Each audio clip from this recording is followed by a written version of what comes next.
Bienvenue dans ce deuxième épisode de Sans costume, puisqu'on a trouvé un nom depuis. Exactement. On reçoit aujourd'hui un voyageur qui accueille désormais les Globetrotters du monde entier dans son hôtel, entre autres. Il va nous raconter tout ça. Et en plus, il a un magnifique prénom. Bienvenue Cédric Fiorat. Merci pour l'invitation. C'est Vincent qui a eu l'idée d'inviter Cédric, l'excellente idée même, parce qu'il a un parcours intéressant. Vincent, je te laisse peut-être nous introduire qui est Cédric et pourquoi tu as décidé de l'inviter. Ouais, exactement. Merci. Et ouais, alors Cédric, c'est venu assez naturellement, quoi, parce que j'ai eu aussi quelques aventures. On vous partagera par la suite entrepreneuriales avec lui. Un entrepreneur que pour moi j'admire. Alors oui, il fait partie de ma famille aussi, il faut vous le dire. Mais au-delà de ça, un parcours où je reste très admiratif de ce qu'il a fait. Entrepreneur, voilà, j'ai dit dans l'âme. Et je trouvais aussi qu'il avait un parcours très atypique qui pourrait aussi intéresser une autre audience ou amener, on va dire, une vision de l'entrepreneuriat différente. Parce que c'est vrai qu'on vous a parlé avant, Cédric et moi, donc nous, des parcours quand même assez atypiques, hein, on va pas se mentir. Hein, on a fait notre gymnase, on a fait notre matu, on a fait HEC, notre master à HEC, on a commencé dans des boîtes familiales ou dans des grandes boîtes. Les gens ils se disent, OK, c'est facile, l'entrepreneuriat. Ils ont suivi un parcours balisé. Donc voilà, donc moi je trouvais très intéressant Cédric, qui lui finalement très tôt, il a eu des expériences, il est parti à l'étranger, il est allé dans plusieurs pays, pas mal, une grande envie dès sa jeunesse de vouloir travailler, mais bien sûr avant de travailler, il faut quand même avoir des papiers et des diplômes, et finalement, malgré des fois les diplômes, des fois qu'on n'a pas cette belle brochure du master HEC et autres, finalement, on va dire un peu, il y a pas, voilà, tous les chemins mènent à Rome, quoi, donc un parcours, on va dire, différent. Et tout ça s'est passé, on va dire, très tôt, ou dans sa jeunesse, donc assez canaille, on va dire, et turbulent en classe. Et donc voilà, un dimanche à 17h, ses parents sont venus devant lui ont posé 3 options. Donc, continuer l'école privée et le parcours, on va dire, que Cédric et moi, on a suivi, mais maintenant, commencer un petit peu à se structurer. Sinon, commencer maintenant à un CFC pour peut-être travailler plus tôt, où ils l'ont dit, écoute, on a rendez-vous à 17h. Sinon, 3e option, nous, on l'a pas. Donc, toi, viens avec une option. On se retrouve un dimanche à 17h et on va laisser la parole à Cédric nous expliquer l'option qu'il a choisie. Merci. Effectivement, très belle introduction. C'est correct. J'ai eu une semaine pour prendre une décision. Et la décision a été prise. C'était la 3e. Ça veut dire que c'est moi qui ai dit à mes parents ce que je voulais faire. Ils m'ont regardé un peu en transpirant, en se disant « Oula, qu'est-ce qu'il va nous dire, lui ?» Et je leur ai dit, voilà, je veux partir aux États-Unis. Et ils m'ont dit, OK, si c'est ça que tu veux, bien évidemment pour étudier au niveau high school.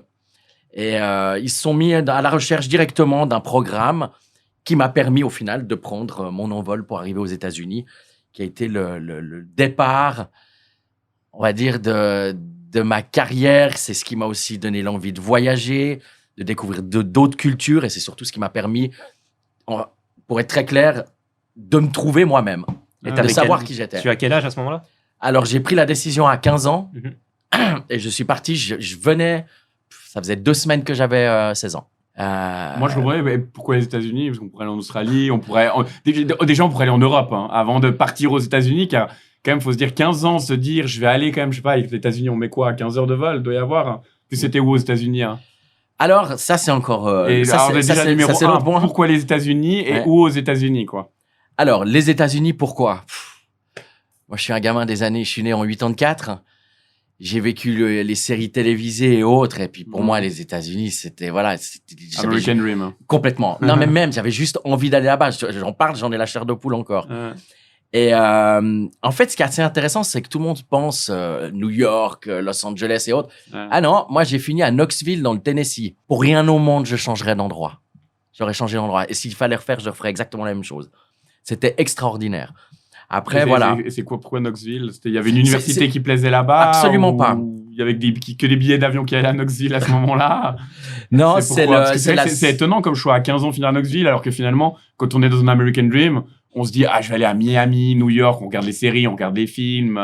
Il faut bien se dire une chose, c'est quand on fait une année d'étudiant d'échange à la base, on va pas vous mettre dans une ville type Miami, New York ou autre. Ça, c'est intéressant. En fait, on choisit pas où on va. C'est les familles qui nous choisissent parce qu'on intègre une famille d'accueil. Ouais. Ok. Et c'est une famille qui m'a choisi. Et cette famille habitait à Knoxville, dans le Tennessee. Ok. Voilà pourquoi, en fait, j'ai fini là-bas. Et juste pour faire un petit point sur cette expérience aux États-Unis, les 4 premiers mois ont été les plus difficiles parce que j'étais dans une famille qui n'était pas du tout l'American Dream, on va dire. Voilà, qui était complètement à l'envers. C'était très, très compliqué. Et après 4 mois, j'ai appelé mon père en pleurs pour lui dire que je voulais rentrer. Parce que je me sentais pas bien là-bas. Et lui m'a répondu au téléphone qu'il se souvenait d'un fameux dimanche où on avait parlé et que c'est moi qui avais pris cette décision de partir là-bas. Donc, c'était à moi de régler ce problème et à moi de trouver les solutions pour rester là-bas. Et que pour lui, je devais finir mon année là-bas. Il n'avait pas envie que je rentre parce qu'il m'a dit, voilà, tu as voulu faire le grand, tu as voulu toi choisir, et ben maintenant, tu vas jusqu'au bout et tu te démerdes, tu trouves les solutions. Et ta solution, ça a été? J'ai pu appeler un contact, changer de famille, trouver une autre... Et puis là, ça a été... T'as fait Bon, l'éclate. finalement, on peut appeler ça les débuts de l'entrepreneuriat. Hein. Problème, solution. Et finalement se retrouver dans son caca, on va dire, et de se dire, bon, bah, ok, c'est moi qui je me suis amené là-dedans, il y a une problématique, bon, il faut trouver les solutions, quoi. Donc, c'est aussi un peu les débuts, on peut dire. Hein. C'est exactement Du coup, ça. la Et solution, donc, la solution a été de changer de famille d'accueil. Ouais. Ça a pu se faire. Et normalement, une année d'étudiant d'échange, c'est 1 an. Mm-hmm. Et par chance, j'ai pu rester 2 ans. Ok. Donc, t'es rentré à l'été 2001. En 2002, en fait, je suis parti à pile 16, je suis revenu à 18. Donc, t'as fait le 11 septembre aux États-Unis? Oui. Ça devait être une expérience aussi. J'étais là-bas en high school, ouais, le jour du 11 septembre, effectivement, où c'était fou. C'était une histoire de dingue.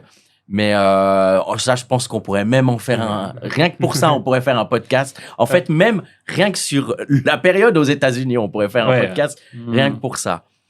Non, une fois que j'ai pu changer de famille d'accueil et tout, c'était extraordinaire. J'ai pu faire ma 2e année. L'équivalent, en fait, c'était après de revenir avec une espèce de bac international que, bien évidemment, je n'ai pas eu puisque j'ai loupé l'anglais, qui n'est pas ma langue maternelle. Donc, je suis revenu juste avec un certificat comme quoi j'ai été à l'école. Ouais. Voilà. Et en rentrant des États-Unis pour continuer, la fièvre déjà du voyage. Hein, j'avais vécu 2 ans à l'étranger. Il fallait... j'avais envie de bosser, j'avais envie de voyager, j'avais envie de tout faire, en fait. Très rapidement, j'ai quand même discuté avec mes parents et on savait que j'allais faire alors de base, une école hôtelière. Ouais. Mais pour aller dans une école hôtelière, il faut faire des stages et ainsi de suite. Et c'est là qu'a commencé la suite de mes voyages. Et bon, d'abord, j'ai commencé à Soleure, en Suisse allemande, pendant 8 mois où j'ai fait on va dire, mes premières expériences dans le métier en service. Et ensuite, le Mexique, où je suis parti chez un ami à mon père, où j'ai fait mes premières armes en cuisine. Ok. Pendant 6 mois à Huatulco, dans une chaîne d'hôtels 5 étoiles. Et en revenant, ça m'a permis d'intégrer l'école hôtelière de Genève. Et j'avais déjà, en fait, tout le bagou, on va dire, pratique. Et c'est quoi le plus dépaysant? C'est Soleure ou le Mexique? C'est assez marrant.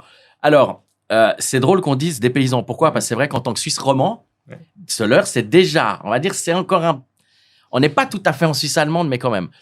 Il faut être très clair. La Suisse romande, c'est un pays. La Suisse allemande, c'est un pays. Le Mexique, c'est un pays. Ouais.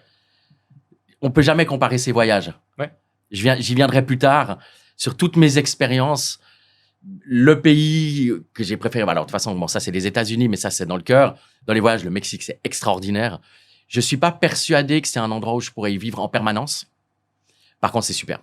C'est vrai, comme ton parcours t'a amené très loin, finalement. Donc, de voir Soleure, qui est finalement pas si loin, on peut finalement vivre une expérience culturelle très différente aussi à quelques heures de train. Ah, complètement. On peut vivre une expérience complètement différente dans une autre ville. Ouais. Parce qu'on n'a plus... Dès le moment où on perd ses repères, c'est une expérience différente. Dès le moment où il faut partir à zéro, c'est une expérience différente. Il y a toujours un trajet au milieu qui l'amène d'un point A à un point B. Mais de se refaire, c'est toujours... Le lieu où on va, on est toujours tout seul au final. Ouais. Et il y a tout à créer par rapport à soi-même. Ouais. Moi, je rebondirais juste sur un petit truc. Quand tu parlais de faire de l'école hôtelière, est-ce que c'était un choix des petits, tu voulais faire? Parce que pour en revenir, nous, dans le premier podcast, on disait des fois l'impact que peuvent avoir les parents sur les métiers qu'on va choisir. Et c'est vrai que c'est typiquement Mon père est médecin. À la maison, il va me parler un peu des cas qu'il a vus. J'aurai aussi la terminologie. Donc, logiquement, j'irai un petit peu dans ce genre de métier. J'irai pas peut-être faire cuisinier ou de l'école hôtelière alors que j'ai pas le vocabulaire à la maison. On m'a pas transmis de passion non plus. Qu'est-ce qui t'a fait le déclencheur, toi, on va dire, au niveau sur le métier de l'hôtel? Alors, est-ce que c'était peut-être de travailler avec papa quand tu étais jeune? Est-ce que tu as toujours aimé le service? Pourquoi l'école hôtelière? L'école hôtelière, le métier, on va dire, d'hôtelier, restaurateur, cuisinier aussi, parce qu'est-ce que tu as fait? Tu as fait cuisinier aussi, je pense un peu. Alors, en fait, pour être franc, c'est vite vu, papa et maman, mes parents, eux, ils ont monté l'hôtel Cristal à Lausanne en 79. Je suis né en 84. Donc, je suis né dans l'hôtel. Ouais. Et en fait, j'ai de la peine à expliquer. C'est que je pense que j'ai été tout de suite happé par ce métier. Alors qu'en fait, quand on est enfant, on n'y connaît rien. Quand je voulais être hôtelier, j'avais 11 ans. Ouais. À 11 ans, on ne connaît pas la vie, on ne connaît rien du tout. Et moi, à 11 ans, je voulais être hôtelier. Non. Ça m'a Mais les enfants, pour moi, ils connaissent que ça. Donc, on reproduit ce que les parents font. Moi, je vois des fois sur les petits-enfants de parents que je connais, c'est on joue à papa et maman, puis eux, je vais au travail, mais tu vas quoi comme travail? Et ils redisent le travail des parents parce qu'ils connaissent pas des fois d'autres. Et des fois, est-ce qu'on n'est pas un peu... Ce qui est intéressant, c'est que moi, mon papa... serré là-dessus, quoi. S'il aurait pu me faire que je choisisse un autre métier... Que hôtelier. Il aurait préféré, oui, parce que l'hôtellerie, c'est pas un métier facile. Non. C'est un métier de passionné. Et en fait, au final, aujourd'hui, on en parle avec mon papa et il se dit, ben voilà, j'ai bien choisi ma voie. C'est exactement ce qu'il fallait pour moi, en fait. Et de nouveau, je répète, s'il fallait le refaire, j'aurais fait exactement tout la même chose. Ouais. Je regrette absolument rien. Et moi, quelque chose qui serait peut-être intéressant, c'est parce que je pense qu'il y a pas mal de gens aussi peut-être qui vont nous écouter dans ces podcasts. C'est vrai que les audiences des podcasts sur YouTube, c'est souvent des fois jeunes, mais il y a pas à avoir de tout, qui des fois cherchent dans les métiers, ce genre de choses. Ce que tu dirais sur l'hôtelier, alors il faut de la passion, tu dirais. Enfin, Ce qui est intéressant avec l'école hôtelière, c'est que quoi qu'il advienne, on apprend beaucoup de choses. On apprend de la compta, on apprend de la relation publique, on apprend à parler, on apprend les vins, la nourriture, être épicurien, tout, la totalité. Ce qui est génial d'une école hôtelière, c'est quand on sort. Le spectre, il est très, très large. On peut faire beaucoup de choses. Après, moi, je vais être très franc. Sur ma volée à l'école hôtelière, je crois que on doit être 2 à être restés dans l'hôtellerie. Ouais. Tous les autres sont partis dans des domaines complètement différents. Parce que, en fait, on a une formation à large spectre. On peut être autonome et on est très autonome dans beaucoup de choses. Et surtout, on est très à l'aise. Puisque dans l'hôtellerie, obligatoirement, on est voué à être devant des gens, à parler, à s'exprimer, à côtoyer du monde et autres. Ouais. C'est un métier, on va dire plutôt extraverti. Et de polyvalence aussi. Complètement. Et moi, je trouve un avantage de l'école hôtelière, peut-être que nous, on n'a pas. Alors que nous, si je reviens aux facultés d'économie qu'on a fait, c'est très axé sur nos cerveaux, mais nos mains et les manuels et ce genre de choses, il y a moins à dire que là, il y a quand même le service. Alors, et déjà, nous, on en HEC, on n'est pas en contact avec les gens. Pour moi, la différence, en HL, ils sont en contact avec les gens. Ils apprennent, entre guillemets, grossièrement à utiliser leurs mains, mais cette dextérité, à cuisiner, à comprendre son corps, des choses assez importantes. Et aussi le développement du cerveau, dans le sens la comptabilité et ce genre de choses. Et pour moi, c'est quand même des assets assez importants, pluridisciplinaires, et qui permet aussi de voir personnellement où est-ce qu'on se sent le plus à l'aise, quoi. Après, pour revenir à l'histoire de l'école hôtelière, je l'ai fini en 2007, mais j'ai pas eu le diplôme. De nouveau, parce que j'ai loupé une branche. Il y avait 84 examens finaux, j'en ai réussi 83, donc j'ai pas eu le diplôme. Mais ce qui est important de dire, c'est que quand on va à l'école ou quand on fait des études, même, c'est ultra frustrant de pas avoir le diplôme. Je peux vous garantir, moi, il m'a fallu un long moment pour l'accepter. Mais au final, les compétences et les connaissances, elles sont là. Certes, le papier, il aide. Ça veut pas dire qu'il faut pas faire d'études. Il faut en faire, mais il faut pas juste s'arrêter au diplôme. Certes, je l'ai, tant mieux, ça m'aide. Je l'ai pas, c'est pas que je vais pas y arriver parce que j'ai pas de diplôme. Surtout que celui qui a le diplôme a réussi un examen de plus que toi. Donc, c'est exactement même d'un ça. point de vue purement, on va dire, académique du test, t'as 99% du background théorique qui a été validé. Et c'est vrai que il te manque ce pourcent-là pour avoir le papier, mais ça ne veut pas dire que tout ce que tu as emmagasiné durant ces années-là ne t'ont pas servi. Ah non, au contraire, je répète, Même si j'ai pas le papier, les connaissances, elles sont dans ma tête. Ouais. Au final, donc je finis l'école hôtelière de Genève. Et puis, comme d'habitude, c'est la douche froide parce que quand on finit des études, on va pas demain devenir directeur. Faut travailler. Moi, j'ai toujours mis un point d'honneur sur le job. J'ai toujours bossé. Donc, je suis sorti de l'école hôtelière. J'ai trouvé un job de chef de rang au Royal Savoie à Lausanne avant sa rénovation. Et j'ai appris forcément pendant ce travail que le Royal Savoie allait fermer. Puis j'ai pris mes clics et mes claques et puis j'ai décidé de commencer à voir peut-être une carrière internationale. Et j'ai été pris par le groupe Hyatt International où j'ai signé en fait un contrat qui me donne un accès à un CMT qui est un Corporate Management Training sur 1 an. Et puis si on le réussit, on a 1 an de poste. Okay. Et ça s'est passé en 2008. Mais géographiquement, c'est là où je suis parti. C'est là où c'est intéressant parce qu'en fait, on m'a donné 4 options. J'avais soit un hôtel resort en Espagne, soit un hôtel à Belgrade, soit à Dubaï. Et le 4e, c'était à Bakou en Azerbaïdjan. Et en fait, ça a été assez vite vu. L'Espagne, je voulais pas y aller. Je parlais déjà espagnol, puis j'avais habité au Mexique. Belgrade, c'était hors de question parce que c'était la capitale de la nuit. Faire la fête et tout, c'était vraiment pas une bonne idée que j'aille là-bas. Dubaï, absolument, ça m'intéressait pas du tout parce que tout le monde avait déjà Dubaï sur son CV au niveau de l'hôtellerie. Ouais. Restait plus que Bakou. Et je me suis dit, de toute façon, si je me note que je vais aller là-bas, je pense que je vais être pris. Je pense pas qu'il y a grand monde qui a envie d'aller. C'est ce que je me disais, moi, dans ma tête. Effectivement, j'ai été pris tout de suite. Et c'était l'expérience la plus extraordinaire de ma vie. Parce que là, j'ai pris une claque sur le choc culturel complet. Pourquoi ? Parce que c'est pas du tout... Quand on parle français, on est des latins. On est d'accord. Quand on va au Mexique, on a un peu cette forme... Ouais, mais on a cette... On se sent bien, c'est à l'aise. J'ai envie de dire, c'est une langue latine, l'espagnol, donc on arrive à s'y retrouver. Ouais. Les États-Unis, c'est un monde complètement à part, mais c'est aussi, c'est un fantasme un peu. Ouais, voilà, exactement. L'Azerbaïdjan, puis je répète, c'est l'Azerbaïdjan de 2008, pas l'Azerbaïdjan d'aujourd'hui. Pour situer, qu'est-ce qui change ? Tout le monde n'était pas... Alors, parce qu'en fait, l'indépendance de l'Azerbaïdjan, c'était en 98. Donc moi, j'y suis arrivé 10 ans après. Ok. L'ambassade suisse venait d'ouvrir. Ils étaient encore en recherche identitaire. Il ne faut pas oublier qu'il y avait l'ex-Union soviétique et tout. Donc, voilà. Et on arrive dans un endroit où il y a tout à faire. Il n'y avait pas grand-chose. Il faut savoir que dans la capitale, il y avait encore de la terre battue. Donc, il y a des endroits, si tu n'as pas de 4x4, tu passes pas. C'est tout ce concept. Moi, j'ai été engagé par le groupe Hyatt. Les 2 hôtels 5 étoiles de Bakou, je répète, capitale, 4 millions d'habitants. Les 2 seuls hôtels 5 étoiles, c'était les 2 Hyatt. Okay. Et si l'autre hôtel 5 étoiles, c'était un hôtel 5 étoiles local. Donc, il n'y avait pas d'hôtellerie là-bas. Il y avait tout à faire. Aujourd'hui, tout le monde connaît Bakou, tout le monde sait où est l'Azerbaïdjan et autres. À l'époque, moi, quand je suis parti, personne ne savait où c'était. Donc, c'était vraiment dans une société en pleine transformation. Complètement. Et c'était génial. C'était génial de travailler pour un groupe hôtelier, surtout sur 2 marques. Ils avaient le Hyatt Regency et Park Hyatt. Et moi, j'ai été pris, j'ai pu faire mon Corporate Management Training que j'ai réussi puisque je suis resté 1 année supplémentaire. Ça m'a appris beaucoup de choses. Et là, je ne parle pas du pays, je parle du groupe. Ça m'a appris que tout ce que je voudrais faire dans l'hôtellerie, c'est exactement pas ce qu'eux, ils faisaient.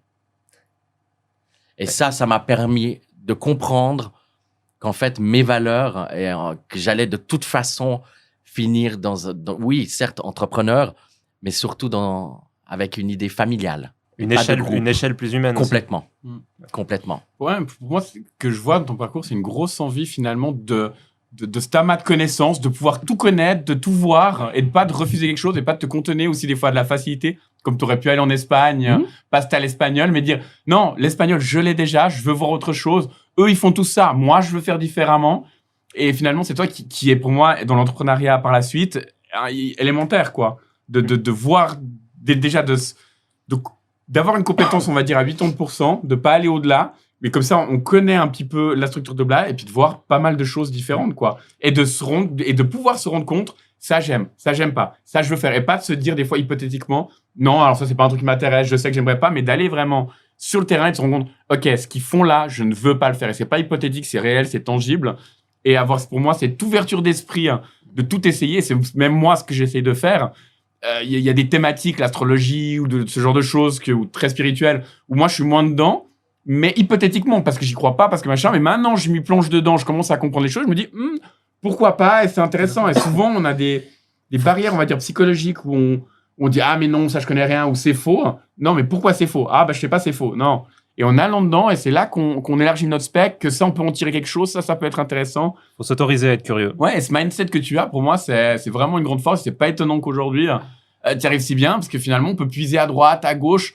On a notre portefeuille de ressources, et on sait aussi aller tirer sur les bonnes ficelles, on va dire, quoi. Exact. Il y a pour clore après, en plus, ce concept de l'Azerbaïdjan, parce que j'étais prêt à faire une carrière internationale, mais si je voulais continuer avec Hayat, il fallait que je signe encore 1 an là-bas.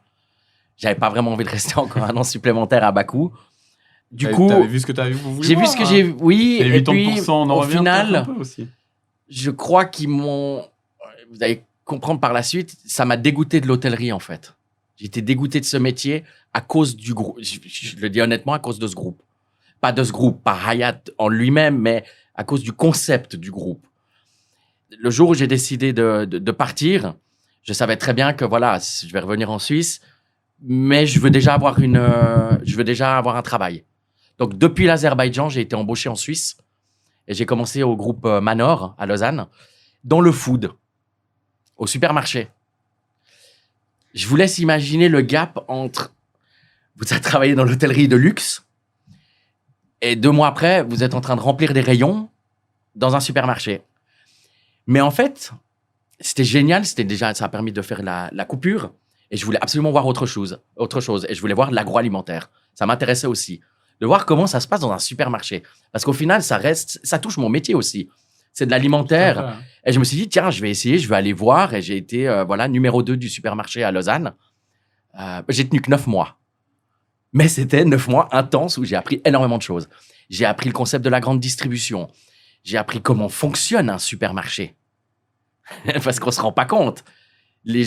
On y va tous les jours, hein, mais on ne se rend pas compte comment fonctionne réellement un supermarché. On se rend pas compte de quoi?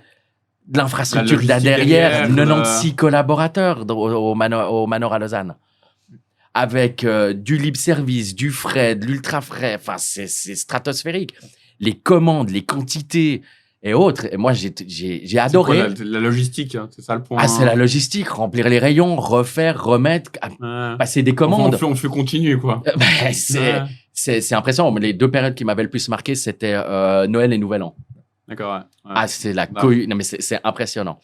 Enfin bref, voilà. Ça m'a permis de voir autre chose. Comme j'étais dans le groupe Manor, j'étais dans l'agroalimentaire, au supermarché, ça m'intéressait. C'était dur. Et puis au final, au bout de 9 mois, j'étais là, non, c'est pas fait pour moi. Et j'ai fait comme d'habitude. Je suis allé vers la direction. Puis j'ai dit, écoutez, voilà, le supermarché, c'est pas fait pour moi. Je pense que je vais arrêter. Ils m'ont regardé puis ils m'ont dit, vous pensez bien que vous venez de nous donner votre démission? Et j'ai dit, ah oui, c'est vrai, effectivement. Et là, le directeur de Manor Lausanne est arrivé. Il a dit, non, vous restez ici. On va vous trouver une solution et autres. Et je suis passé au Manora. Donc dans les restaurants Manora. Et là, génial.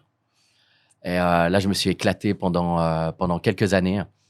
Et l'idée principale d'arriver dans les Manora, pour la suite de ma carrière, je voulais absolument arriver à un poste de gérant. Pour qu'entre guillemets, je me retrouve enfin seul à la tête d'un restaurant avec mes propres responsabilités, pas mon argent, s'il faut être très franc.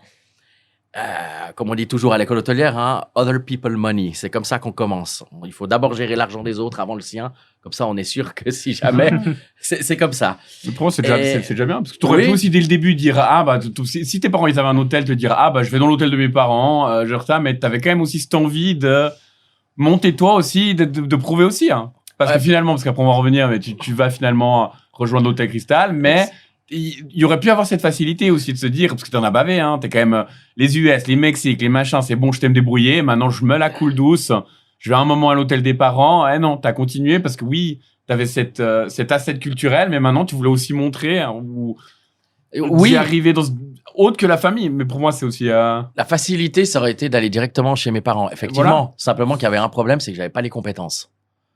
J'avais les connaissances, mais pas les compétences directes pour gérer un hôtel. Moi, je voulais en être sûr. Oui, alors c'est parce que c'était moi, c'était intrinsèque. Enfin, si à ton père, il prend du temps avec toi, il te montre comment faire. Bien sûr. Et ça, et moi, c'était intrinsèque. Là-dessus, de te sentir légitime dans cette prise. Et pas c'est papa qui me donne, il va m'aider, mais de faire tes expériences pour te sentir légitime. Te dire, c'est bon, je sens que j'ai les cartes en main pour gérer. Si tu veux même, tu peux me donner les clés, tu peux partir demain, je vais gérer. C'est exactement ça. Mais c'est intéressant comme process de réflexion et de voir. Du coup, c'est là où j'arrive au point où en fait j'ai eu mon poste de gérant, où j'ai été transféré de Lausanne à La Chaux-de-Fonds. Et j'ai fait mes 2 ans là-bas. J'ai eu mon poste de gérant. J'ai vu, OK, j'ai tout géré moi-même. Ça marche. Et c'est à ce moment-là où je suis arrivé vers mon père. Puis j'ai dit, écoute... tu peux me donner les clés du tracteur. Hello. Alors, je lui ai pas demandé de me donner les clés du tracteur. Je lui ai dit, salut papa, est-ce que tu serais d'accord que je vienne à la direction du Cristal? Il m'a dit, voilà, maintenant on peut y aller. C'est parti comme ça. Donc ça, c'était en 2016. 2016. Et puis, cette année, en 2019, j'ai acheté l'entreprise familiale. Et comment cette expérience? Parce que nous, on en a parlé dans le premier. Parce que donc son père aussi entrepreneur. Voilà, on a tout. On a les deux travaillé avec nos pères. On a parlé de nos expériences. Comment est ton ressenti moi, de ce travail familial avec le père? Comment tu l'as vécu? Cool. De ce que je sais, de ce que j'ai lu, je crois qu'il y a des stats. Entre 95 et 98% des passations d'entreprise entre père et fils, c'est très compliqué. Moi, j'étais dans les 2% idylliques, où j'ai eu une relation fusionnelle avec mon papa. Il a compris que je venais. Il avait déjà préparé ma venue, ça veut dire même avec le personnel. Ça paraît tout bête. Lui, c'est Monsieur Fiora, moi, c'est Cédric. Moi, je refusais qu'au Cristal, on m'appelle Monsieur Fiora. Monsieur Fiora, c'est mon père. Et moi, à l'hôtel, tout le monde m'appelle Cédric. Personne m'appelle Monsieur Fiora. Déjà, pour marquer, ça paraît peut-être insignifiant, mais c'est déjà ça marque un grand coup. Ensuite, et là, c'est moi qui ai énormément de respect pour mon papa, c'est que il est arrivé, il m'a transmis des dossiers, il a regardé comment je me débrouillais, il m'a appris ses ficelles à lui. Et dès qu'il a vu que je me sentais bien et que j'étais OK, il a commencé à rajouter des dossiers. Et un jour, il a arrêté de venir au travail. Et je pense que venant d'un entrepreneur comme lui, ça devait pas être facile. Ça, c'est l'œuvre d'une vie, même si c'est on s'en rend pas compte. Voilà. On peut pas s'en rendre compte. Il me l'a dit une année plus tard. Il m'a dit, tu sais, c'était pas facile. J'ai dit, je pense bien. Et par contre, il a eu ce qui est le plus dur à faire, je pense, d'avoir ton bébé, tu le crées et tu le transmets à ton fils et surtout, tu prends du recul. Et il a su faire ça. Et rien que pour ça, je lui en suis éternellement reconnaissant. Tu es comme passionné aussi dans l'hôtellerie? Mon père. Passionné, ouais. C'est une passion de père en fils. Non. Déjà, oui ou non? Non, mon père, il est devenu. Ah, d'accord. Mon père est devenu hôtelier parce qu'il voulait changer de vie. Mon père, il a vécu à Sion. Mon père, il aurait dû, officiellement, il aurait dû être machiniste sur les chantiers. Il aurait peut-être fait ingénieur ou autre, je sais pas. Mais en fait, il voulait avoir une meilleure vie. Puis il s'est dit, tiens, je vais faire l'école hôtelière. Et mon père. Et il a racheté après l'hôtel Cristal. Oui. Ok. Oui, mais mon père, c'est un hôtelier back-office, on va dire. Lui, c'est, derrière dans son bureau, il gère son hôtel et tout. Faut pas le mettre devant la clientèle. C'était clairement moins son truc, qui était clairement ma force. D'arriver, de pouvoir reprendre un hôtel. Je parlais, au final, 4 langues couramment. Ah, c'est sûr. Qu'est-ce qu'on demande c'est ce qu'il faut dans l'hôtellerie, français, anglais, allemand, espagnol. Pour l'hôtellerie, il y a juste rien de mieux.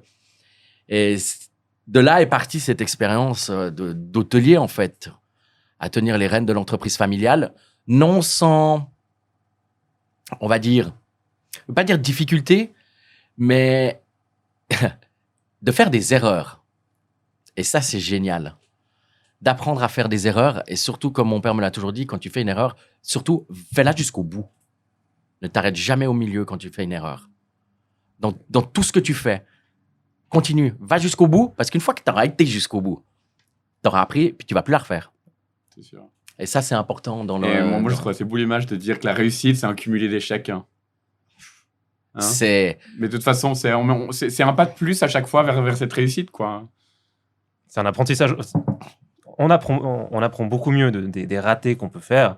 Tu réussis un truc, t'en es fier. Tu rates quelque chose, t'apprends. Et d'ailleurs, c'est très humain. Est-ce que vous célébrez, vous, les succès? Il y en a très peu qui célèbrent un succès. Genre, j'ai réussi quelque chose, de le célébrer justement cette réussite. Par contre, l'échec, alors ça, on s'en souvient. Pendant 1 mois, 2 mois, on n'entend pas. Mais j'aurais pu faire comme ça, j'aurais pu faire comme ci. Par contre, le succès, c'est, allez, bon, une bière, on trinque, bravo. Et puis, hop, il a disparu.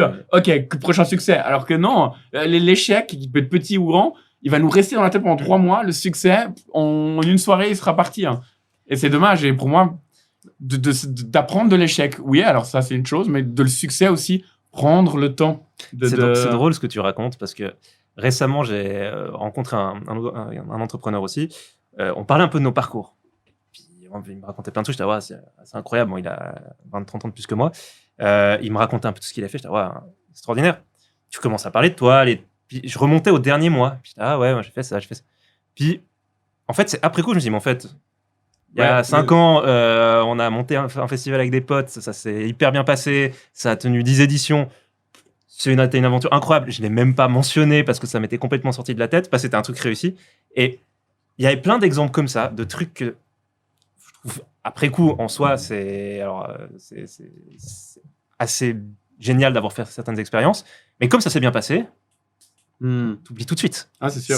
Puis tu as des fois des trucs que tu pourrais arriver à la fin de l'année. Bon, ok, cette année, quels sont les petits succès que j'ai faits, et de les lister. Puis tu vas voir ta liste et tu vas te dire, ah ouais, quand même, mais voilà, on les passe trop vite, quoi. C'est là où faire quelque chose pour lequel j'ai jamais trouvé la rigueur de le faire, c'est tenir un journal, même une fois par semaine, et de le relire de temps en temps, ça doit être extrêmement bien. Enfin, je pense de le relire, ça doit être extrêmement bien. J'ai pas la rigueur aujourd'hui pour me tenir le journal régulièrement. Et je pense que c'est quelque chose de très bien, rien qu'aussi dans la gestion des émotions et des sentiments qu'on a, parce qu'on est quand même pas mal habitué à les intérioriser. Alors heureusement, on rêve la nuit, et puis c'est souvent la nuit qu'on fait nos cauchemars, nos réussites, les émotions ressortent. Mais dans la journée, on les intériorise énormément. Et puis finalement, de pouvoir les poser sur papier, du plus comme du moins, c'est finalement laisser un peu de place aux sentiments, aux émotions, de les sortir de la tête. Comme typiquement, quand on a dans le travail une to-do list. Hein. Je dois faire ça pour ci, machin. On a une to-do list, on met les choses, de sortir de la tête. Et on remarque en général dans notre to-do list, quand on écrit les choses dans notre to-do list, au moins il nous sort dans la tête. On sait que ça, quelque part, on n'a plus besoin de s'en souvenir. Et des fois aussi, même des émotions de ce journal intime, que je devrais m'y mettre aussi, je m'y mets pas, d'avoir ce journal intime et pouvoir aussi sortir ces émotions, pas qu'elles restent en nous et enfouies.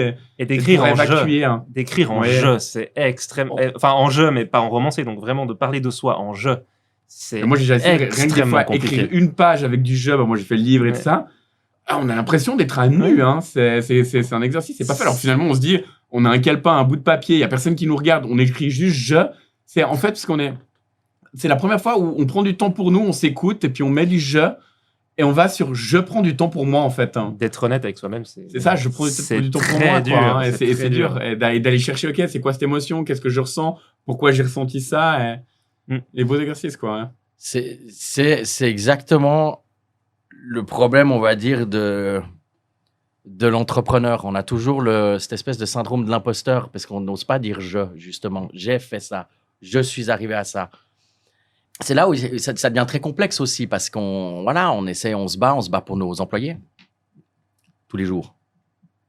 Je le dis pourquoi? Parce que en 2020, quand le Covid est arrivé, en tant qu'entrepreneur, et là je pense que beaucoup d'entrepreneurs qui peut-être nous regarderont en haut vont comprendre ce que je dis.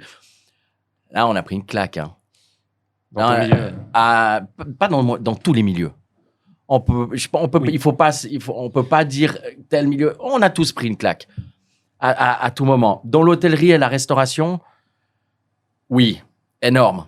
Comme mon père m'a toujours dit à l'époque, hein, manger, boire et dormir, 3 besoins primaires. Travaille dans ce métier-là, tu auras toujours du job. C'est pas bête, au final. Et c'est les 3 éléments qui font que tu es toujours aussi dehors avec les amis, tu discutes, machin. Enfin, voilà. Et quand il y a le lockdown et puis qu'il faut commencer à fermer son hôtel, là, on pleure. Il faut aller tirer les prises. Il faut enlever, il faut économiser et autres. Et c'est une période très, très, très troublante pour tout le monde. Et Il y a un sentiment d'injustice un peu c'est quoi le sentiment au début, triste, énorme. Injustice. Complet. Parce que entrepreneur, il est maître de ce qu'il fait. Ouais. Qu'est-ce qui se passe quand c'est pas toi qui décide? Moi, c'est moi qui décide dans mon établissement. Mais là, j'ai pas décidé. On m'a dit de faire. C'est hyper compliqué. Résilience, faut accepter. T'as pas le choix. Après, on avait le choix de fermer. Moi, j'ai pas fermé à 100%. Ça veut dire que j'ai gardé le dernier étage de mon établissement et que je louais, un peu dès qu'il fallait ou autre, parce que c'est un hôtel. C'est la base de mon métier. Et est arrivé un point pendant le Covid, et je rebondis là-dessus. Pourquoi? Parce qu'on continue dans le concept de l'entrepreneuriat, où en fait, je me disais, mais c'est plus un hôtel. Ma femme, elle me disait, mais si c'est un hôtel, je dis, non, parce que normalement, un hôtel, il y a des clients dedans. Là, il n'y a personne. Donc, j'ai pris une page blanche, puis j'ai écrit l'adresse. J'ai écrit bâtiment, j'ai écrit l'adresse, j'ai écrit ce que j'avais.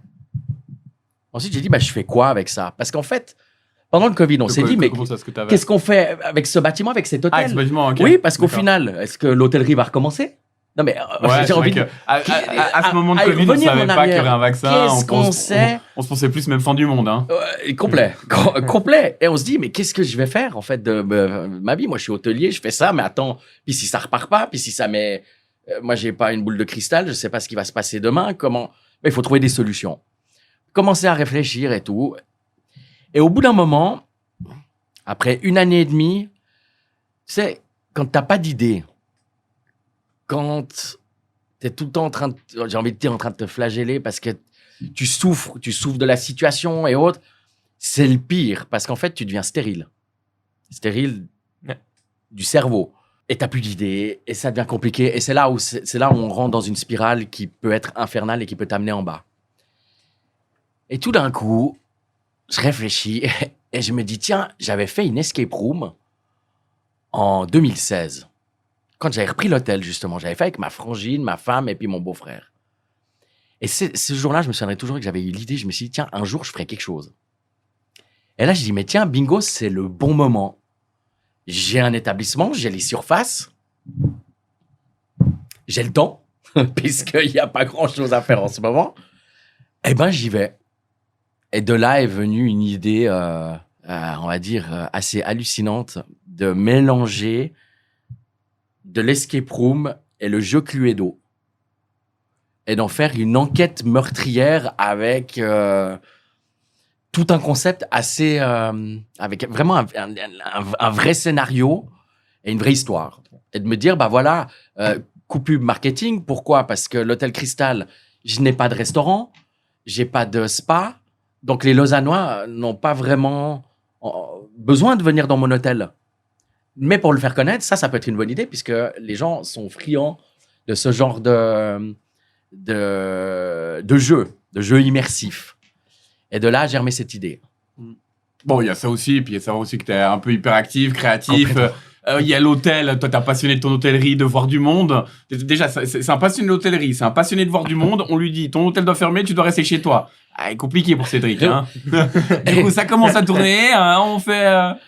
Effectivement, très compliqué. Ta femme qui devient folle, Cédric qui tourne en bourrique autour du salon. Et c'est souvent comme ça, hein. C'est dans l'ennui, des fois, dans ces moments où on s'ennuie, en fait. Et on se met à réfléchir, OK, mais qu'est-ce que je peux faire finalement pour ne plus m'ennuyer, hein. Et finalement, c'est plus ça. Hein. Ça a beaucoup aidé. Ça a beaucoup aidé déjà de réfléchir, penser à un projet, et surtout de bosser. D'avoir quelque chose à faire. D'avoir quelque chose à faire, clairement. Et de là, j'ai remis cette idée. Et au bout d'un moment, je me suis dit, OK, comment on fait?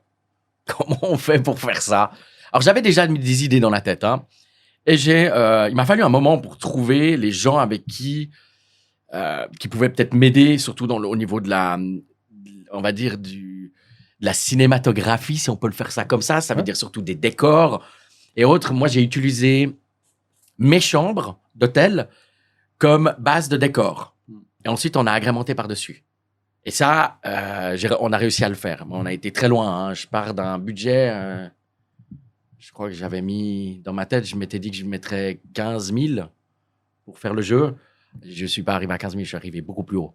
Mais parce qu'en fait, j'avais vraiment envie de faire quelque chose de bien et je me suis rendu compte que, en fait, j'étais novice là-dedans. Bah voilà, et pour moi, ce que je trouve bien aussi, c'est que zéro expertise, quoi. Ah non, complètement. En fait, la seule expertise, c'est une fois, t'allais faire un escape room. Ouais. Donc, je aussi pour ces les escape rooms, c'est on est dans une salle, il y a des indices, il faut trouver les indices pour s'évacuer de la salle. Mais vraiment, partie de là, et de se dire, je vais aller faire une escape room dans mon hôtel, quoi. Oui, c'est vrai que j'en parle comme si c'était logique, alors qu'en fait... Oui, c'est ça aussi, remettre pour les gens et tout. Oui, c'est vrai. Quelqu'un qui a zéro expertise, qui l'a fait une fois, puis qui, d'un délire sur son canapé, se dit... Et ça, c'est Cédric, et c'est ce que j'aime chez lui, et ce que je trouve beau dans l'entrepreneuriat, c'est de se dire, non mais attends, pourquoi je ferais pas un escape room dans mon hôtel? Non mais attends, c'est délire, il y a pas ça en Suisse, ça a jamais existé. Ah bah moi, je vais le faire. Hein. Et voilà, et c'est ce qu'on dit aussi de ce podcast, de faire les choses, des fois d'y aller... Et d'arrêter de se dire, ouais, mais ça n'a jamais été fait, alors je vais peut-être pas le faire, il y a peut-être une raison que ça n'a pas été fait, puis de se dire, mais en fait, l'aventure, elle va me faire kiffer, je vais rigoler, hein. Ça peut être cool. Et puis du coup, il a appelé aussi son cousin Vincent, et il lui a dit, écoute, bon, t'as un petit moment au téléphone, j'ai un délire à te raconter, reste assis, pose-toi, prends un verre d'eau. Je lui ai dit, allez, vas-y, raconte-nous la chose. Et il m'a raconté son truc, tout, puis j'ai dit, allez, je saute avec toi dans l'aventure, parce que c'est justement moi ce qui m'anime dans l'entrepreneuriat et ce qui m'excite. Des choses qui ont jamais été faites, se dire comment on va pouvoir le mettre en place, comment on va pouvoir le faire, de partager aussi ces moments, ce qui pour moi est le plus beau dans le travail. Et puis comme là on partage aujourd'hui ce podcast, là il vient des moments de partage dans le boulot, parce que oui, le boulot, il y a ce côté, comme on disait, alimentaire, de ramener l'argent à la maison, machin, mais si derrière on arrive à allier ça avec du plaisir et du partage humain, c'est beau serré. Et puis quand je le vois avec une telle énergie, une telle envie de faire et me dire j'ai envie de faire ça, ça va marcher. S'il y a cette détermination si forte, c'est qu'il y a 2-3 trucs à ajuster et puis on va y arriver, quoi. Puis on est parti là-dessus, quoi. C'était la première réaction de mes collègues. Parce que j'en ai parlé à mes collègues hôteliers. Ils m'ont dit, mais tu vas faire ça comment? J'ai dit, je sais pas, mais je vais le faire. Il m'a dit, mais t'as une idée? Oui, dans ma tête. Mais tu vas t'entourer de monde? J'ai dit oui. Alors, pour certaines choses, je suis obligé. J'ai pas le choix. Surtout que tout le côté création, monter le concept et tout, au final, j'y suis arrivé. J'ai demandé de l'aide, mais les professionnels qui m'ont donné de l'aide, surtout sur tout ce qui était scénarisé et autres, au final, j'ai fait comme moi j'avais envie de faire. Mais il me fallait une guideline parce que moi, j'avais jamais fait ça de ma vie.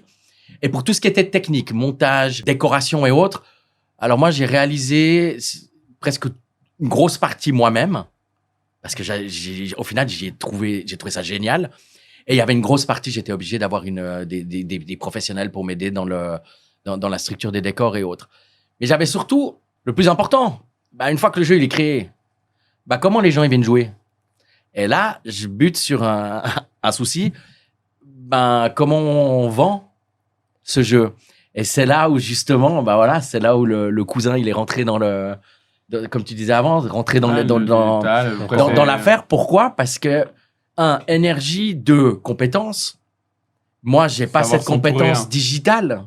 Parce qu'au final, les escape rooms et tout, comment on fait pour réserver une escape room?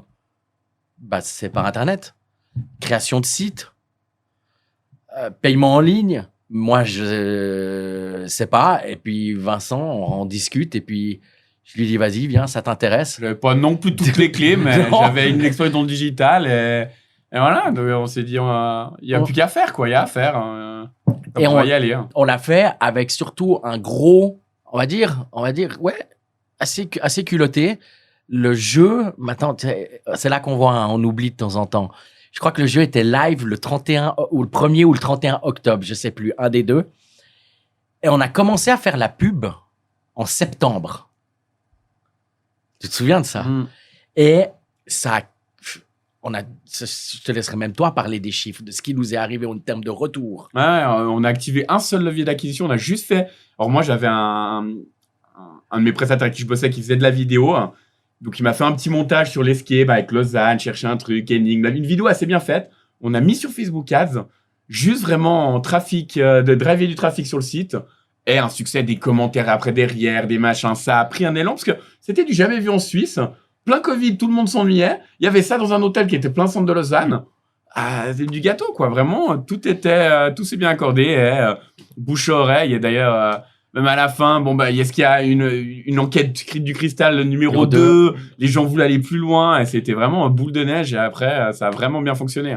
On a juste, pour moi, pas été assez long dans le time-lapse. Parce qu'on a dû, voilà, il y a l'activité finalement Covid s'est arrêté, l'activité reprenait. C'est ça, en fait, en plein Covid, tu proposes quand même une escape room qui, de base, tu enfermes des gens dans une pièce et t'arrives à le faire prendre. Et puis ça verrouille juste un étage quand même. Voilà, oui, non, bah, mais c'est Ouais, dans le sens- oui, alors c'est sûr. c'est Ouais, je vois où tu quand même donner envie aux gens de faire ça en plein Covid, c'est finalement assez culotté. Et si ça a marché, c'est que c'était bien fait. Il y avait une possibilité, il y avait les masques, enfin voilà, Ouais. il y avait toutes les restrictions. Après, on était déjà plutôt vers la fin Ouais. du Covid.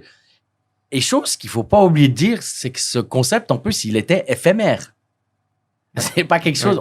Je savais dès le début que c'était pas quelque chose que j'allais pas transformer conserver. un hôtel en enquête cristal. Pas du quoi. tout. Ouais. Par contre, ce que je savais, c'est qu'à la fin de ce jeu, je me suis dit, OK, si j'ai de nouveau un problème dans mon hôtel, je sais ce que je peux faire. Ouais. Et je sais quoi faire. Et ça, c'était très, très important de le comprendre, on va dire, de se dire, OK, il y a eu le Covid, le business s'est arrêté, qu'est-ce qu'on fait? Il n'y a pas d'hôtel, les gens ne peuvent pas venir loger, c'est compliqué, action, réaction. OK, on part dans cette aventure d'escape room, Cluedo, enquête meurtrière. Ça marche. 2020, là, on était déjà 2022. Mai 2022, le business a repris. Voilà, on revient à l'hôtellerie et autres. Par contre, ce que je sais, c'est que s'il y avait un Covid bis, je sais quoi faire. Bah, c'est finalement le besoin qu'ont beaucoup de business d'avoir, si ce n'est un plan B, en tout cas de se diversifier. Et là, tu sais comment te diversifier, tu as acquis les connaissances. Et je pense qu'il y a beaucoup de gens qui ont pu utiliser cette période de Covid qui n'a vraiment pas été évidente pour créer de nouvelles choses. Il y a beaucoup de boîtes qui ont eu énormément de peine, certaines qui ont coulé aussi. Mais il y a aussi énormément de bonnes choses qui sont sorties de là. Parce que finalement, c'est quand on est sous pression aussi, quand on est sous contrainte, qu'on arrive à faire les meilleures choses. Je suis 100% d'accord. D'ailleurs, aussi pendant le Covid, en parallèle de l'escape room, il fallait bien que je me rende compte j'ai une femme, des enfants, il fallait bien gagner sa vie. Et c'est là où j'ai eu l'autre idée en même temps de démarrer de monter une société en Suisse qui existe maintenant, qui s'appelle WH Plus Fourniture et Meubles, dans l'idée de rénover des hôtels. Pourquoi? Là, je vais l'expliquer un petit peu rétroactivement. Quand j'ai repris l'hôtel familial, le Cristal, il a fallu que je fasse des rénovations. Pour faire des rénovations, il faut de l'argent. Il en faut pas mal. On ne se rend pas compte, mais pour rénover une chambre d'hôtel, ça coûte cher. Et ma femme étant polonaise, on est allé en Pologne, j'ai discuté avec un collègue hôtelier, j'ai rencontré des gens là-bas. Et j'ai réussi à rénover une grande partie j'ai rénové mon hôtel avec une société polonaise.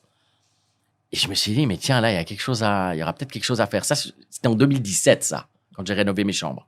Le problème, c'est qu'on ne peut pas vendre du matériel ou du mobilier tant que nous-mêmes, on ne sait pas s'il est de bonne qualité, comment ça fonctionne et autres. Et quand je me suis rendu compte qu'en 2022, j'avais encore pas mis un coup de tournevis dans mes meubles, je me suis dit, tiens, c'est peut-être le bon moment d'ouvrir cette boîte. Et je l'ai fait. Et qui m'a rejoint aussi dans l'aventure? Mon cousin, qui a dit, OK, vas-y, j'ai envie de te suivre aussi dans cette histoire. On part sur un autre délire. On part sur autre chose. Et puis là, de nouveau, tout le côté digital, c'est lui qui s'en occupe. Et puis moi, tout le côté, on va dire, commercial et opérationnel et tout, c'est moi qui gère. Avec de temps en temps des petits trips en Pologne, avec des gens aussi que sa femme connaissait. On s'est fait le réseau là-bas. Et ça aussi, c'est une autre culture. Hein. C'est génial. C'était fou. Hein. Tu sais que là-bas, donc eux, ils viennent très tôt au bureau. Ouais, ils viennent à quelle heure? À 9h? Ouais, ils viennent assez tôt au bureau. Ils mangent surtout, ils mangent pas à midi. Mais ça, ils mangent pas à midi. Et en fait, ils charbonnent jusqu'à 16h. Et puis nous, on faisait la visite des trucs. Moi, je vois l'heure. Je me dis midi. Moi, j'ai faim. C'est vrai qu'il fait. Reste tranquille. On fait les trucs, machin. À 16h, on va manger. Moi, j'écoutais plus rien. J'avais tellement faim. On se pose. Et par contre, eux, 16h, la journée, elle est finie. Là, c'est la vodka, le machin, fiesta. Et puis, ça va. Mais vraiment, une façon de penser, une autre culture encore totalement différente, quoi. Mais après, des gens...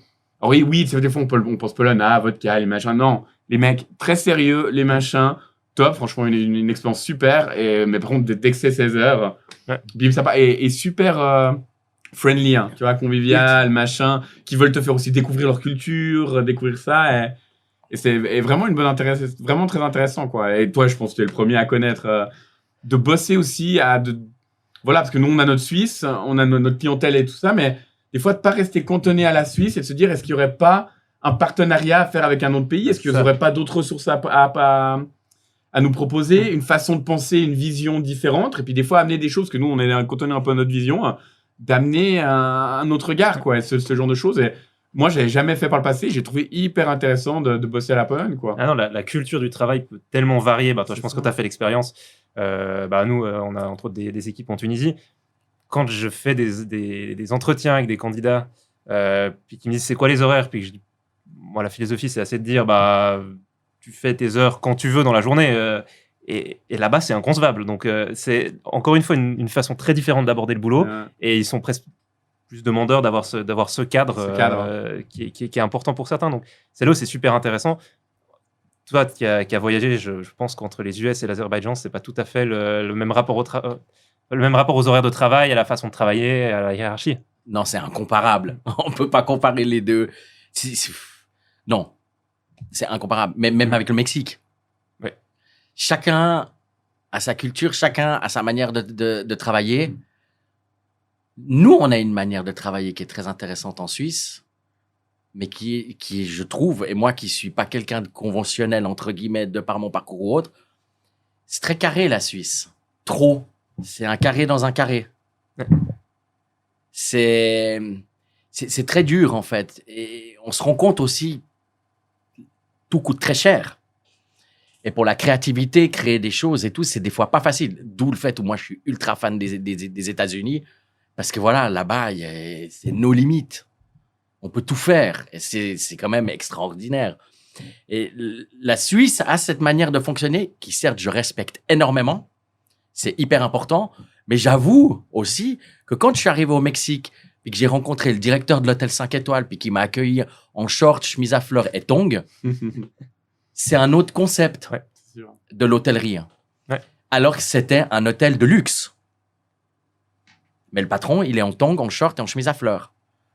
Et moi, quand je me souviendrai toujours, quand je l'ai vu, j'ai dit, ah, mais moi, c'est ça que je veux être. Dans l'hôtellerie. En Suisse, est-ce qu'on verrait un patron d'un hôtel 5 étoiles sans cravate? Je pense pas en complet?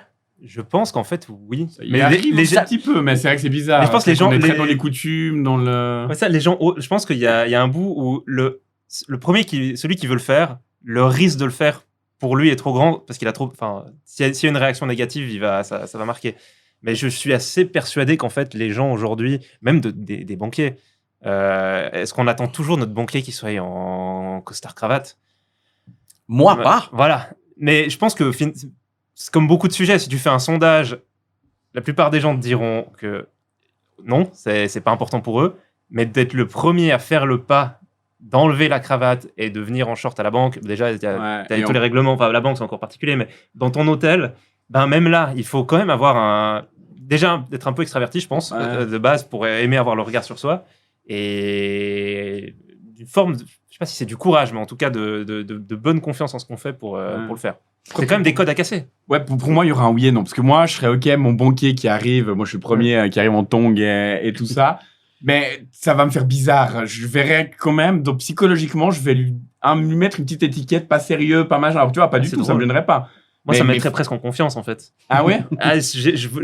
Pour moi, ce serait ouais, il a pas besoin. Non, mais il a pas besoin de venir ça parce qu'il est tellement bon qu'il peut venir décaler, quoi, entre guillemets. C'est même pas ça. Moi, l'étiquette que je collerais, ce serait créatif, je crois. Et de dire, peut-être qu'il va me trouver des solutions que les autres. Ouais. Le type standardisé, il va me trouver des solutions standardisées. Le type pas standardisé, je me dis, tiens, peut-être que lui, il y a quelque chose de différent des autres à sortir. C'est je reviens sur cette histoire du patron au Mexique. Lui, il va te regarder et puis il va te dire, mais moi, je vais pas mettre un complet cravate, hein. C'est le patron d'un hôtel 5 étoiles. Il l'a fait. Après, des gens me disent, oui, mais il est au Mexique. Oui, alors c'est vrai qu'il y a le lieu, ça aide beaucoup, je suis d'accord. Moi, quand je suis arrivé dans l'hôtellerie à Lausanne, et puis que ma maman me disait, fils, tu dois aller au travail en complet, cravate et tout. Oh là là là là. Non, j'ai pas envie. C'est pas comme ça que je vois l'hôtellerie. Et en plus de ce que j'ai fait et comment j'ai conçu le Cristal, avec mes rénovations ultra pop art, complètement décalées, C'était pas logique que je sois en sombre. Déjà, de un, je pense que ça se voit. Deux, j'adore les couleurs. Dans mon hôtel, c'est rempli de couleurs. Et surtout, de se dire, voilà, moi, je veux. C'est une hôtellerie décomplexée. Et les gens se souviennent, je pense, plus de toi. Comme je me souviendrai, si un jour j'ai un banquier en short polo, je me souviendrai beaucoup plus de lui que de tout autre banquier. Ça marque, ça crée une différenciation. Après, il faut la faire intelligemment, la différenciation. Mais en l'occurrence, on en parlait un petit peu avant d'ailleurs, dans une convention d'hôtelier, je pense que les gens se souviennent de qui tu es. Rien que sur le C'est-à-dire que l'hôtellerie, moi, quand je vais dans des conventions d'hôtelier, oui, c'est très bleu marine, noir. C'est pas grave. C'est vrai que moi, quand j'arrive au milieu, ouais, c'est assez rose, c'est assez pastel, c'est assez clair. Oui, mais parce que l'entrepreneur sans costume. Voilà, exactement, l'entrepreneur sans costume. Non, c'est un. Si on veut se faire, j'ai envie de dire, quand on doit faire sa place, autant le faire directement, mais qu'on se souvienne de nous au final. Ça veut pas dire que les autres on se souvient pas d'eux. Ça veut pas dire que moi j'ai envie qu'on se souvienne de moi, mais c'est plus facile. On se donne des cartes de visite et autres, mais après on se souvient aussi plus facilement des gens de par leur manière d'être. C'est aussi de l'authenticité. Et enfin, si je prends un exemple personnel, étant ado, je portais des chemises à fleurs. J'étais métalleux, mais je portais des chemises à fleurs. J'adorais ça. Et en rentrant dans la vie pro, j'ai voulu me mettre dans un moule. J'étais en chemise blanche. Voilà. Pendant quelques années, j'avais changé complètement de style. Juste pour rentrer dans un moule qui était en fait même pas forcément le mien ou qui me... Voilà. Je sais pas trop pourquoi je l'ai fait. Et en fait, je reviens aujourd'hui en termes de vêtements à des trucs beaucoup plus colorés, beaucoup plus fun. Et en fait, rien que pour le plaisir d'être soi, c'est quand même quelque chose de cool et qui est beaucoup plus... Tu transmets beaucoup mieux aux autres si tu es à l'aise dans ce que tu es, dans ce que tu portes. Ça, c'est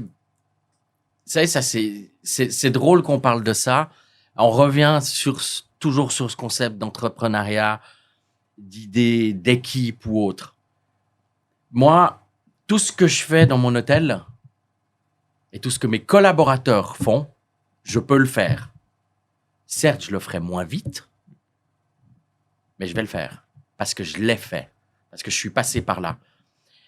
Et ça, je me rends compte de plus en plus, c'est tellement important de ne pas oublier d'où on vient et ce qu'on a fait. C'est très, très important. Et il y a des... Moi, je vois après le concept de l'hôtellerie comme familiale, mais je fais tout. Je me souviendrai toujours, je devais réparer parce qu'on fait de la plomberie, on fait de l'électricité, on fait les réparations. Enfin, le patron, il fait tout, hein. Jusqu'au moment où il n'arrive plus, puis là, il mandate une société qui va payer. Parce que tous les patrons font vraiment tout. Hein. Ah, ouais. Moi, je pense, oui, c'est notre argent. Moi, je vais essayer d'en dépenser le moins possible. Ouais, de faire un maximum par toi-même. Mais c'est normal, c'est complètement logique. Et un jour, il y a un client qui est arrivé à la réception.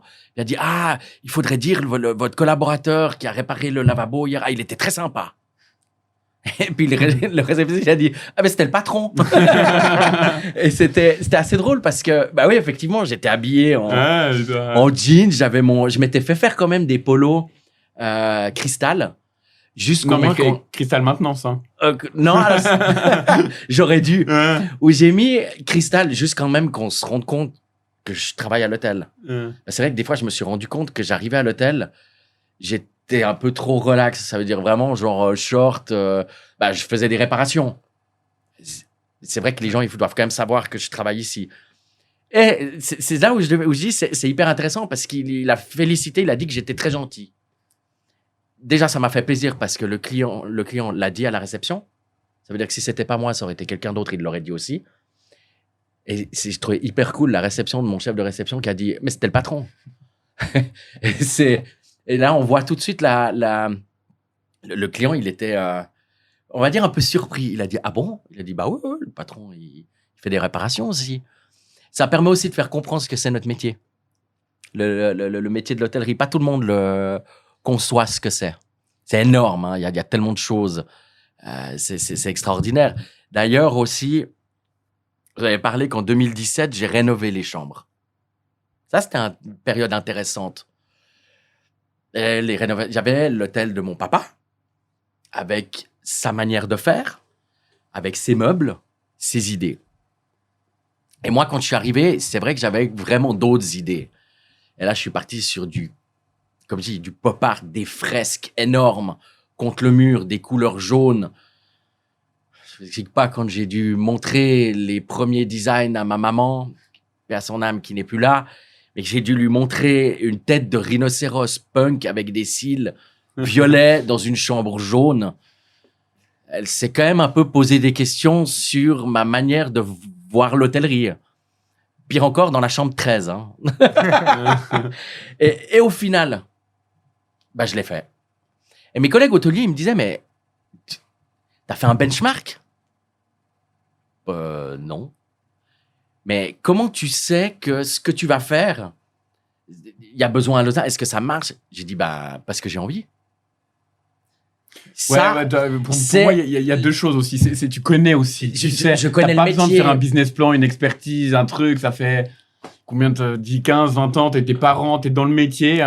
J'ai vu. T'as un feeling, t'as une sensation, un truc, tu sais ce qui se fait, tu connais les codes. Il y a un truc intrinsèque. Quand je dis je fais parce que j'ai envie, t'as bien fait de me reprendre. J'ai voyagé, j'ai bossé, j'ai vu à gauche, à droite. Je sais ce qui moi me plaît.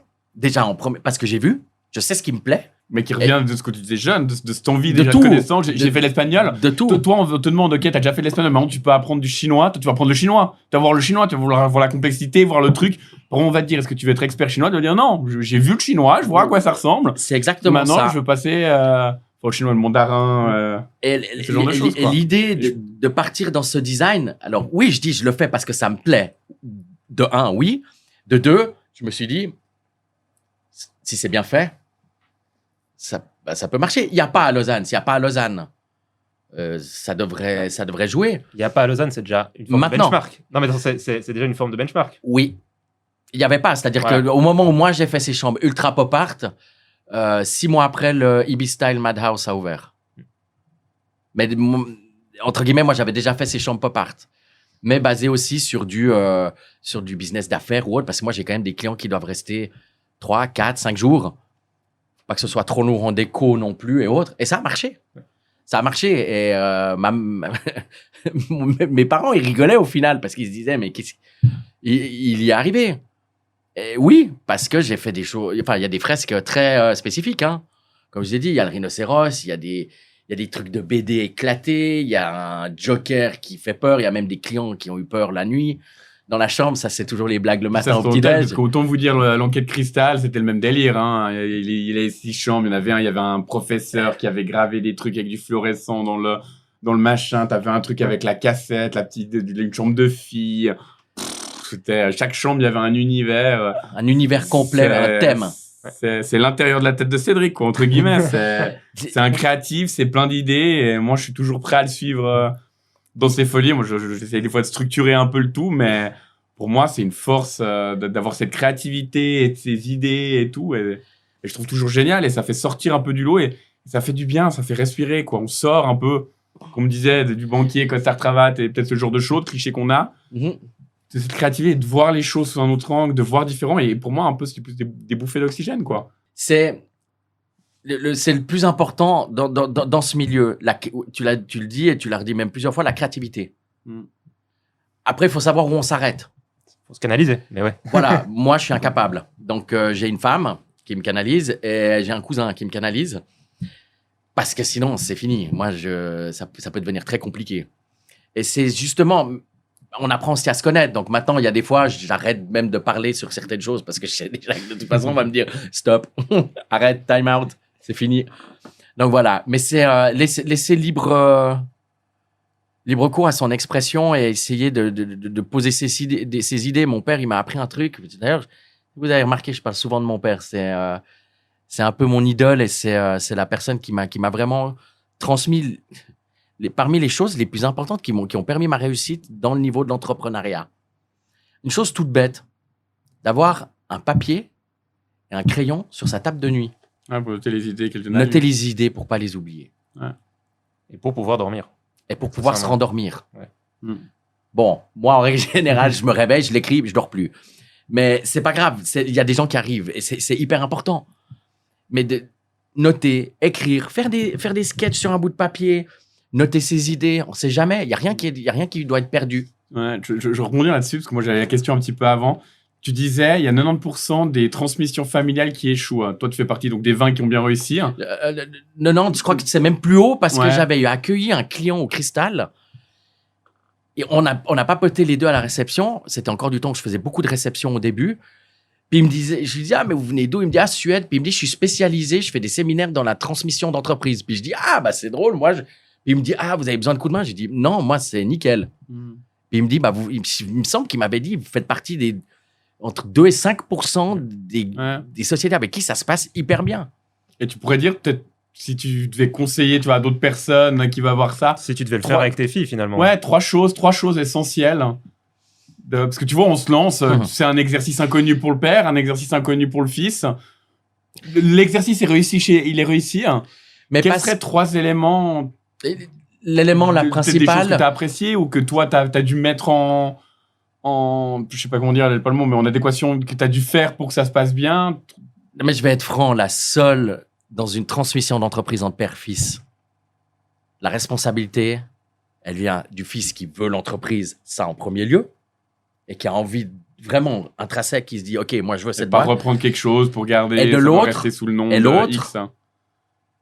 C'est le papa ou la maman qui doit prendre ses responsabilités et dire, OK, je me retire. Trouvez-moi une Je pense entreprise beaucoup où il y a... ça échoue parce que le père, il veut laisser un grain Ah, de sable, mais il moi, veut rester un tout. j'ai beaucoup de connaissances autour de moi où il y a encore le papa dedans, c'est ultra C'est compliqué. dur de laisser son... Mais parce que c'est hyper dur. Moi, j'ai eu cette chance où mon père a dit, j'ai fait mes 38 ans d'hôtellerie, l'hôtel Cristal, il est là, la nouvelle génération, c'est mon fils, il arrive, il fera ce qu'il a à faire. Et il faut prendre du recul. Et ça, je pense, en tant qu'enfant, nous, on peut pas le comprendre. Et je pense que ce que mon père a vécu, c'est pour ça qu'il m'en a pas parlé tout de suite. Parce que je pense qu'il a dû le temps aussi de le digérer et autres, et de se rendre compte. Parce que il y a pire, il y a le changement.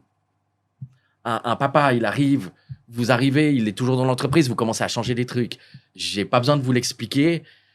Vous avez, si je me souviens bien, les deux travaillé avec vos parents respectifs. C'est difficile d'arriver et de dire on va changer à quelqu'un qui a toujours fait comme ça. Et puis jeune, on a envie de Et puis nous, on a envie de tout bouger, et puis puis on arrive, et puis on a plein d'idées et tout. Ouais. Et au final, ça marche. Ça peut ne pas marcher.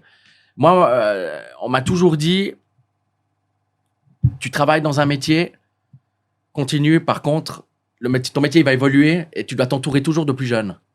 C'est eux qui savent faire. C'est sûr. Toi, tu sais plus.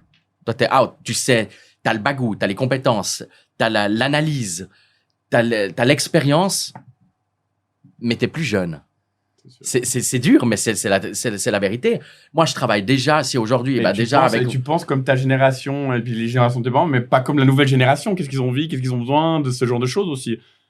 Moi, j'écoute énormément la nouvelle génération. Ouais, et on parle génération Z, X, machin, mais il y a des façons de penser, des attentes qui sont différentes et que je pense que, je sais pas si des fois elles peuvent se comprendre, elles peuvent, se comprendre, mais parler la même chose, des fois plus compliqué. Ça peut être plus difficile. C'est la science du compromis qui C'est ça. très helvétique finalement. Exactement. Bon, parce que là, on arrive gentiment, là, on a 1h10, il reste plus ou moins 20 minutes, on veut faire 1h30, on s'est fixé max, on voulait faire 1h, mais bon, je me doutais que l'exercice serait compliqué. Hein. Donc nous, on aime bien à la fin faire un truc un peu plus ludique, plus simple. On a préparé 10 questions avec des réponses courtes. Oui. Nous, on s'était dit la même chose. On a fini, je pense, on a redéroulé une demi-heure. Hein. Donc là, on va essayer de rester court, pas trop s'étaler, parce que de toute façon, on a déjà Des bien réponses fait. en une phrase. Qu'on essaie Dans de l'idéal. faire. Après, on peut un peu magnifier, mais faut pas repartir sur un débat. Regarde-les pas trop. Hein. On en fait une chacun. Du coup. Si tu veux, hein. Si on te dit école, qu'est-ce que tu réponds? Traumatisme. Traumatisme. Hein. C'est... Ouais. Oui. Et Et pourtant, qu'est-ce que ça représente dans ta vie, hein, parce que tu vas en faire. alors, école. Si Mm. aujourd'hui je devrais refaire une formation, je serais terrorisé. J'ai peur d'aller à l'école. Je le dis ouvertement, ouais. J'ai peur d'aller à l'école. D'ailleurs, en fait, finalement, dans ton parcours, l'examen, la certification que tu as le mieux réussi, c'est ce que tu as fait en Azerbaïdjan, qui était du pratique. Si j'ai C'est bien que suivi. de la Voilà. pratique. Donc, il y a des- C'est difficile, mais je le dis ouvertement, ouais, j'ai peur de l'école. J'ai peur d'être en classe parce que je suis incapable d'apprendre dans un livre. Et c'est difficile. Pour moi, c'est la seule un peu ouverte. Toi, t'aurais dit quoi? Après, on fera plus haut, mais elle est un peu ouverte. Hein. Franchement, c'est chaud hein, comme question. Beaucoup d'ennuis, moi. D'ennui, hein. D'ennuis, ouais. Et Énormément d'ennuis à l'école. Moi, j'aurais dit traumatisme comme toi. Hein. C'était les pires années de ma vie. Hein. C'est difficile. J'avais un cerveau différent, je pensais pas les mêmes choses. On m'obligeait à des logiques comme ça. À l'époque, on peut être très cruel. Enfin, les enfants, on est très cruel entre nous. Et si on n'est pas dans la bonne case, on n'est pas dans les leaders où on fait déjà 2 mètres, et puis c'est beaucoup la taille qui fait les leaders finalement, pas le cerveau, mais la taille, les plus grands et les plus forts. Ah, c'est douloureux, quoi. C'est toi qui as fait la première, hein. Vas-y. Allez. Le moment où tu t'es dit, ah, là, need to fight, hein, je dois me battre. Hein. On t'est dit, là, on retrousse les manches, en machin, et on part au combat, quoi. Au niveau de l'entrepreneuriat? Ouais, peu importe, un moment. Dans la vie. Alors, moi, peut-être l'Azerbaïdjan, où c'était dur et c'était à changer. C'est une idée, tu vois, c'est pour. Ouais. la piste, hein. Il y en a, en fait, il y en a beaucoup. Ouais, t'en as un. Je peux en dire qu'une. Bah, ce sera la reprise de l'entreprise familiale, de dire, OK, De on vouloir y bien va. faire. Ouais. La Je dois peur me de battre. décevoir, Ouais, peur de envie. décevoir, c'est ça. Tellement envie de bien faire. Et de. J'ai envie de prouver. Là, maintenant, j'ai. It's my turn, hein, tu vois. Le Saint Graal. Ouais. Je vais le dire honnêtement, j'avais envie de rendre fiers mes parents, c'est vrai. Ouais. Et j'y suis arrivé. Je pense, ils me l'ont dit. Donc, pour moi, c'est un achievement. On peut la mettre un peu mieux que ça. Une galère qui t'a formé. Ma vie. Belle réponse. Honnêtement, j'ai que ça à dire. Ma vie, y a pas besoin c'est d'être ma ça. galère qui m'a formé. Ok. Bon, je pense sans doute, là, le pays qui t'a le plus marqué. Hein. Ouais, c'est vrai que c'est pas préféré, hein, parce que Non. j'allais dire US, mais qui t'a le plus marqué. Hein. Ouais. Culturellement, l'Azerbaïdjan. Expérience humaine, le Mexique. Et le gigantisme, les États-Unis. Et de cœur, la Pologne. Ouais. Ton plus bel échec. L'interpréter comme tu veux. Ouais. Mon plus bel échec, c'est difficile parce qu'on en a eu beaucoup des échecs. Mais je pense que c'est. Je ferais le tour d'un apprentissage d'échec. Hein. C'est l'échec qui t'a le plus appris, non? Parce que échec, ça peut être un peu. Ouais. Le plus gros que tu parlais de Ce ton qui plus m'a, gros on va failure. dire, l'expérience qui m'a fait le plus grandir. Ouais, un échec qui t'a le plus Mes apporté. 4 premiers mois dans ma première famille d'accueil aux États-Unis, à 15 ans, à 16 ans, seul. Ouais. Là, j'ai compris que j'étais dans le dur. Et là, t'as dû te dire, quand ils t'ont fait la proposition le dimanche, et tu te retrouves là, et tu te dis, mais j'étais un cinglé, pourquoi je suis pas. Non, mais le premier jour, remettre, on peut pas s'imaginer à quel point je me suis enfermé dans ma chambre aux États-Unis, je pleurais, j'étais là, mais mon père, ce qu'il vient de me dire au téléphone, il m'a dit, démerde-toi. Et puis en fait, j'étais là, mais. Comment il me laisse tout seul, il m'abandonne. Alors qu'il avait le doigt sur la souris, prêt à acheter le billet d'avion pour venir me chercher, on est d'accord. Ouais, c'est sûr. Mais il l'a fait pour me mettre face à moi-même. Et honnêtement, c'est la meilleure décision qu'il ait fait. Parce que ça m'a mis dans le dur. T'as responsabilisé aussi. Complètement. Par rapport à tes choix, ouais. Complètement. Ah là, j'avais pas le choix. Un mot pour décrire l'enquête Cristal. Hein. Lunaire. Lunaire. Hein. Lunaire, parce que c'est parti de rien. Cool. Et quand ce qui a été très intéressant, c'est de voir. Il faut savoir quand même que l'enquête, c'est l'ancien propriétaire du Cristal qui s'est fait égorger dans son bureau. C'est accessoirement mon père. Que tu remercies pour cette transmission que tu as voulu et qui est le plus gros père. L'enquête, c'est mon père qui est égorgé. Il faut savoir qui a fait le meurtre. Quel bel hommage. C'est exactement ça. Il est venu voir le jeu. Je me souviendrai toujours. Je lui ai expliqué le jeu. On a fait toutes les chambres. Il a vu la scène de meurtre, donc il s'est vu. Non, mais c'est assez ouf. Il s'est vu avec son chapeau, son gilet et tout, avec du sang partout dans la chambre et tout. Et je me souviendrai toujours, il sort de ce jeu, il s'assied sur les escaliers. Il me dit, mais comment? Il me dit, c'est hallucinant. C'est lunaire. Ouais, il m'a dit. C'est lunaire. Premièrement, il m'a dit, est-ce que les gens vont y arriver? J'ai dit, bah, il était complexe. Hein. Moi, j'ai joué. T'avais 6 énigmes par chambre, t'avais une énigme, fallait machin. Alors lui, il donnait des notes. Il donnait des indices quand tu pètes un câble, mais c'était hardcore. Hein. Et l'autre chose, il m'a dit, mais c'est comment? Enfin, pourquoi? De où ça t'est venu? Puis j'ai dit, bah voilà. Puis d'ailleurs, à ce moment-là, je l'ai remercié de faire le cadavre dans le jeu. Et il a adoré, il a trouvé ça extraordinaire. Ouais, c'est sûr. Ah, ça, je veux bien croire, ouais. Qu'est-ce que l'hôtellerie t'a appris sur les gens? Le concept multiculturel, de savoir que tous les gens sont différents, chaque personne pense différemment. Et surtout, ça m'a appris que j'aime les gens. Voilà ce que m'a appris surtout l'hôtellerie. L'hôtellerie m'a appris ça. Chaque jour est différent. J'adore rencontrer des gens qui viennent de partout dans le monde. C'est juste extraordinaire. Et c'est ça qui qui pour moi, je dis toujours que pour moi, c'est le plus beau métier du monde. Moi, je vais changer un peu la question là. Pour toi, qu'est-ce que ça veut dire le mot entrepreneur? L'entrepreneuriat, que signifie l'entrepreneuriat, le mot entrepreneur? Pour toi, c'est quoi sa signification? Difficulté d'être un peu face à soi-même. Je dis des fois, et c'est vrai, solitude. Parce qu'on est seul face à ses problèmes et ses échecs et tout ce que tu veux. Mais aussi, parce qu'il faut être très clair, ça peut être qualité de vie, quand ça va bien. Création. C'est un peu les adjectifs que j'utiliserais pour ça. Mais moi, j'aurais plus ce truc. Tu veux mettre une phrase, tu l'as dans le dictionnaire, entrepreneur égal. Hein. Poser ses couilles sur la table. Voilà. Ouais, c'est joli. Hein. On mettra des bips. Hein. Ouais, je pense. Non, mais c'est vrai. C'est se mettre à nu. C'est allez, on y va. Ouais, on y va. Ouais, je suis d'accord. Et le plus important, pas tout le monde. C'est pas facile de le faire. Et il faut. Je respecte toujours les gens qui prennent le départ. Allez, on y va. Mais il faut bien se rendre compte de ce que ça implique.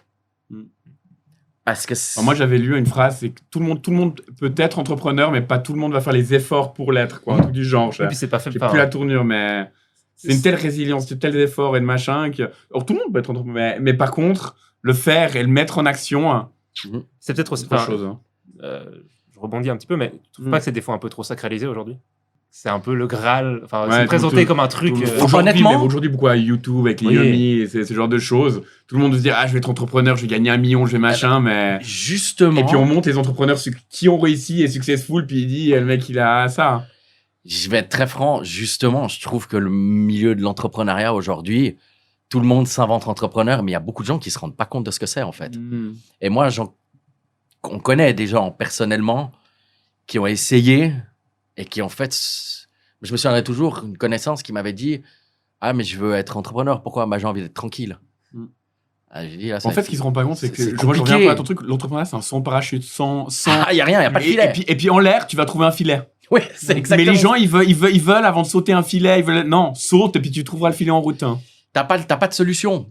T'arrives, c'est à toi. Et pour ça que souvent ils échouent, je trouve, dans l'entrepreneuriat. C'est qu'ils veulent trouver le filet, ils veulent partir avec la sécurité avant de se lancer. En fait, pour moi, le meilleur, c'est saute et puis tu vas tout faire en l'air, quoi, des fois. Ça marche mieux quand t'as pas encore les enfants.